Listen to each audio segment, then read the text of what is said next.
So friends, সকল জল্পনার অবসান ঘটিয়ে নাইট প্রাক্তনকেই ভারতীয় দলে বোলিং কোচ নিযুক্ত করা হলো। তো গম্ভীরের সহকারী বোলিং কোচ হলেন মর্নি মর্কেল। তার চুক্তি শুরু হচ্ছে 1 সেপ্টেম্বর থেকেই। তো এই খবরটি নিশ্চিত করেছে বিসিসিআই সচিব জয় শাহ। তো বাংলাদেশের বিরুদ্ধে সিরিজ দিয়েই শুরু হচ্ছে ভারতীয় দলের বোলিং কোচিং।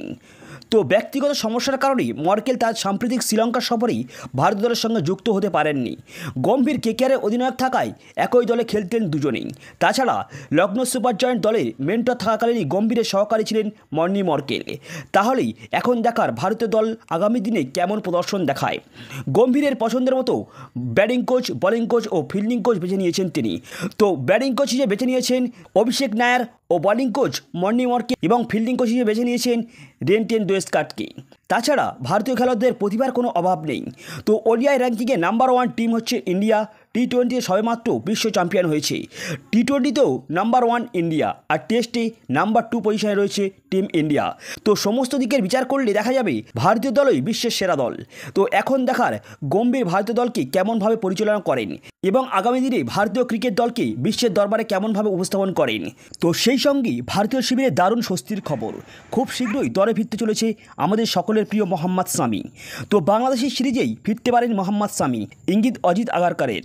সব ঠিকমতো চললেই আগামী 19 সেপ্টেম্বর থেকেই চেন্নাইয়ে শুরু হতে চলা ভারত বনাম বাংলাদেশের টেস্ট থেকেই টিম ইন্ডিয়ার প্রত্যাবর্তন করতে পারেন মোহাম্মদ শামি।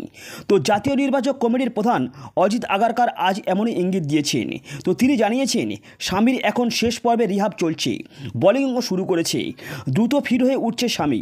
সেপ্টেম্বরে বাংলাদেশের বিরুদ্ধে সিরিজের জন্য এখনও সময় রয়েছে। শামি তার মধ্যে ফিট হয়ে গেলে দারুণ হবে। তো সেপ্টেম্বরে ঘরের মাটিতেই বাংলাদেশের বিরুদ্ধে সিরিজে শামি ফিরতে পারবেন কিনা বাস্তবে এখনও তা স্পষ্ট নয়। দিন কয়েক আগেই বেঙ্গালুরুর জাতীয় ক্রিকেট একাডেমিতেই রিহাবের মাঝেই শামি কলকাতায় হাজির হয়েছিলেন। তো সেখানে তিনি জানিয়েছেন বাংলার হয়ে ঘরোয়া ক্রিকেটে বিশেষ করে রঞ্জি ট্রফি খেলতে চান তিনি।